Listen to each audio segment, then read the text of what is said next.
bagaimana? Apakah Anda mungkin tertarik untuk membuka usaha di Korea Selatan? Mungkin harus belajar dan mendengarkan beberapa tips dari yang sudah dulu menangkap peluang tersebut. Bergabung dari Seoul, Korea Selatan, ada Mbak Dias. 안녕하십니까, 사장님. Mbak Dias, 잘 지냈어요? 처음 뵙겠습니다. 반갑습니다. Baik, baik, baik. Sehat ya Mbak Dias ya? Alhamdulillah sehat. Alhamdulillah. Mbak Dias, kita kan lihat nih Mbak Dias banyak sekali membuka usaha ya, mulai dari travel agent untuk umroh haji, kemudian restoran juga, restoran Melayu Indonesia kalau saya nggak salah, kemudian ada juga busana muslim. Susah nggak sih sebenarnya buka usaha di Korea? Kok kalau misalnya dibilang susah, tapi Mbak Dias banyak banget nih buka toko di sana. Jadi sebetulnya seperti PMA ya kalau di Indonesia, penanaman modal asing, itu juga bisa dilakukan di Korea dengan syarat-syarat ketentuan imigrasi seperti yang ada di Indonesia. Jadi untuk investor asing itu harus invest, kalau zaman dulu, zamannya saya itu tahun 2013 itu masih sekitar 100 juta won, itu sekitar 1 M ya. Invest? Ya, invest. Jadi harus ada uang yang diinvestkan ke perusahaan kita gitu. Nah, kalau sekarang dengar-dengar sekitar 300 juta won, itu ya sekitar di atas 3 M ya, hampir 4 M gitu, rupiah. Nah, sebetulnya kan saya tidak punya modal sebesar itu, tapi karena kepercayaan orang-orang, jadi saya itu mencari investor lain yang membantu saya. Jadi saya itu invest dengan mencari dana. Nah, setelah bisa membuka travel haji, setelah sekian lama akhirnya bisa BEP, baru dikembalikan dana-dana yang saya pinjam itu kepada investor-investor. Tapi kalau ada yang masih lanjut invest kepada saya, ya masih lanjut sampai sekarang. Oke, gitu. Dari ratusan juta investasi tadi ya yang Mbak Dias sebutkan, itu untuk satu toko kah atau bagaimana sebenarnya skema atau mekanismenya? Kemudian tidak hanya penanaman modal atau investasi itu tadi, artinya nggak bisa asal ya, nggak bisa asal punya duit buka toko gitu aja, tapi perizinan dan lain sebagainya itu gimana Mbak Dias? Ya, jadi ada screening dulu, ada seleksi dari pemerintah Korea, khususnya dari imigrasi, bahwa yang bersangkutan itu memang kompeten untuk masuk sebagai investor atau tidak. Jadi dilihat dulu latar belakangnya, backgroundnya apa. Kebetulan dulu saya tuh masuk ke Korea tuh bukan langsung untuk bisnis ya, jadi dulu saya PhD dulu, untuk pendidikan dulu S3 ya di Korea. Baru setelah itu invest. Jadi saya udah tinggal lama di Korea, jadi mereka itu sudah tahu latar belakang saya. Jadi harus kita jaga sih tanpa cacat, tanpa ada tindakan kesalahan yang dicatat oleh imigrasi ataupun tindakan kriminal gitu. Dan juga belum pernah mengalami kebangkrutan sebelumnya. Jadi kalau nanti ada catatan kebangkrutan sebelumnya tidak bisa untuk bisnis di Korea gitu. Oke, prosesnya berapa lama waktu itu Mbak Dias? Dari mulai, jadi membawa uang masuk itu ada 2 cara. Bisa dikirim melalui rekening, antar rekening, atau bisa uang itu dibawa masuk ke Korea dengan melalui airport gitu ya. Di sana nanti kita harus membuat declare bahwa kita membawa uang sekian dengan tujuan untuk invest. Nah, itu dari mulai uang masuk ke Korea sampai bisa munculnya sebuah company, kemudian kita berganti visa menjadi visa bisnis, itu membutuhkan waktu agak lama sih ya, sekitar 3 bulanan gitu. Oke, jadi memang prosesnya panjang ya? Prosesnya lama, jadi terus menyewa lawyer juga, kemudian juga ada kita menyewa accountant. Nah, nanti mereka yang mengerjakan semuanya gitu. Tapi itu juga dananya besar sih untuk jasa lawyer dan jasa accountant itu. Ini terlepas dari warga negara asing yang mendirikan usaha, memang perizinan kemudian pendirian unit usaha yang ada di Korea ini memang cukup rumit ya. Jadi tidak asal screening gitu kan, pendiriannya, prosesnya, begitu ya? Iya. Oke, Mbak Dias, pertama usaha yang Mbak Dias dirikan adalah travel agent pada saat itu ya? Iya, haji dan umroh. Haji dan umroh. Sekarang sudah ada berapa usaha, sudah ada berapa unit usaha untuk travel agent, umroh, dan haji?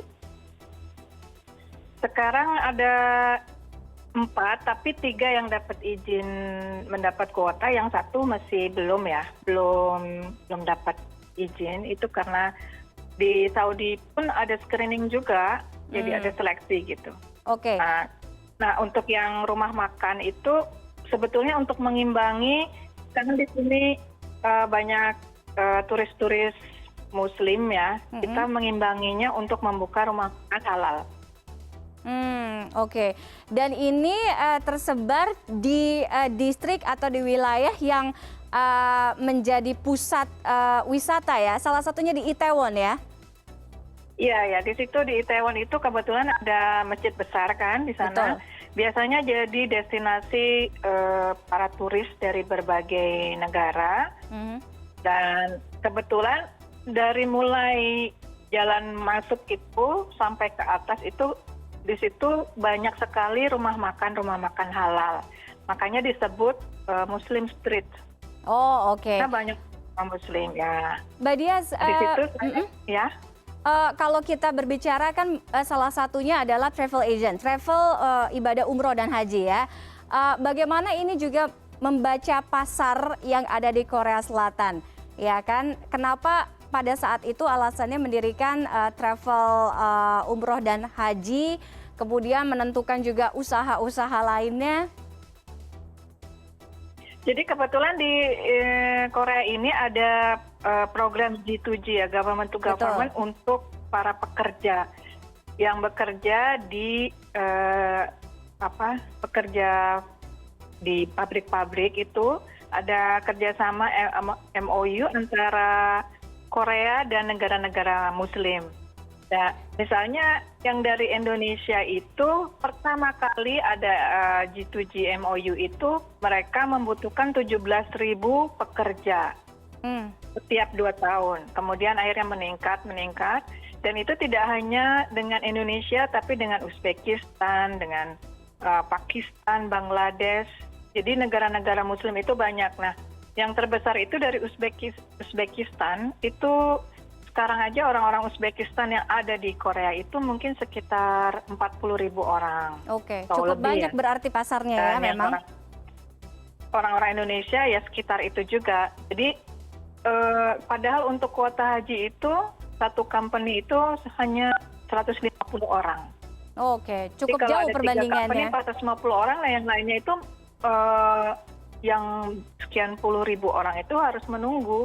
Tapi kebanyakan mereka sudah memperhitungkan karena kontrak kerjanya para pekerja ini 4 tahun 10 bulan. Biasanya mereka untuk mendaftar hajinya sejak awal tapi berangkatnya menjelang mereka selesai kontraknya. Oke, Mbak Dias. Jadi bergantian gitu berangkatnya. Dengan adanya pembatasan ya di banyak negara akibat pandemi COVID-19, ini juga sedikit banyak pasti berdampak pada bisnis. Salah satunya mungkin yang paling terdampak adalah bisnis travel umroh dan haji yang dikelola. Dampaknya seperti apa Mbak Dias, bisa diceritakan? Jadi sejak tahun 2020 sampai 2021 ini kan tidak ada haji. Dan juga tidak ada orang yang terbang keluar atau yang masuk ke Korea. Jadi untuk travel agent di seluruh Korea itu semuanya kolaps ya. Saya pikir semua di seluruh dunia kolaps. Tapi kebetulan untuk pemerintah Korea itu membantu company-company yang kolaps. Jadi setiap sekian, misalnya 2 bulan sekali mereka meluncurkan program bantuan. Bantuan kepada perusahaan-perusahaan. Dan untuk restoran-restoran juga dibatasi maksimal jam 8 mereka harus hanya bisa take away. Jadi jam 10 tutup. Nah kebetulan karena daerah Itaewon ini adalah daerah turis, jadi itu pun juga sepi. Nah, kebetulan kebanyakan tutup ya. Untuk yang restoran-restoran itu kebanyakan hanya beberapa yang buka. Jadi memang. Nah, ini saya juga sedang berpikir untuk tutup, tapi yang di Ansan masih buka. Oke. Karena yang di Ansan itu pangsa pasarnya bukan turis, tapi para pekerja Indonesia. Baik, Jadi, baik. Baik, jadi memang terdampak juga walaupun jauh di Indonesia ya, di Korea Selatan juga ikut merasakan dampaknya, tapi mudah-mudahan semua kondisinya bisa kembali pulih, pandeminya bisa segera terkendali. Yang penting juga mungkin dari Mbak Dias ini banyak menginspirasi orang Indonesia yang juga mungkin tertarik untuk mendirikan usaha ya di Korea Selatan. Terima kasih Mbak Dias sudah bergabung dengan kami di CNN Indonesia Connected Korean Corner malam hari ini. Selamat malam, sehat selalu. Terima kasih. Oke, itu tadi mungkin setelah ini Mayfri tertarik ya? Tertarik untuk mendirikan usaha di Korea Selatan. Ini menarik sekali sih ya, jadi peluang cuan tersendiri. Tapi kayaknya saya akan ikutin dulu Korean Corner tiap minggunya karena biar lancar dulu bahasa Koreanya ya. Sebelum lancar mengumpulkan modal, memang harus lancar bahasanya ya. Itu juga harus dikuatin. Terima kasih banyak Tiffany Raitama. Sampai jumpa minggu depan. Sampai ketemu minggu depan.